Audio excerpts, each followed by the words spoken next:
జూబ్లీస్ గల్లీలో పంచి కొడితే ఢిల్లీలో అధిష్టానం అదిరిపడాలి. తెలంగాణ రాష్ట్రంలో కాంగ్రెస్ ప్రభుత్వంలో ఒక ముస్లిం ఎమ్మెల్యే లేడు, ఒక ముస్లిం ఎమ్మెల్సీ లేడని కేటీఆర్ అన్నారు.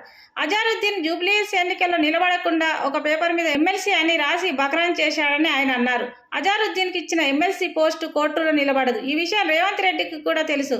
షేక్పేట్లో ముస్లింలకు శ్మశాన వాటిక స్థలం అని ఇచ్చాడు. అది ఆర్మీ వాళ్ళని మాది అని గుంజుకున్నారని ఆయన వాపోయారు. మిగతా విషయాలు ఆయన మాటలోనే వినండి.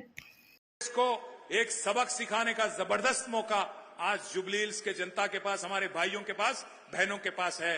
आप याद रखिए, आज तारीख में ऐसी कोई रियासत नहीं थी जिसमें आपका कोई भाई वजीर नहीं था कांग्रेस के हुकूमत में, पर आज पहली बार तेलंगाना में ऐसी हुकूमत है जहां न कोई एक एमएलए है, एक एमएलसी है मुसलमान, वरना एक कोई वजीर है. అట్లాగే 42% రిజర్వేషన్ అంటాడు, అది కూడా కోట్ల నిలబడదని తెలుసు.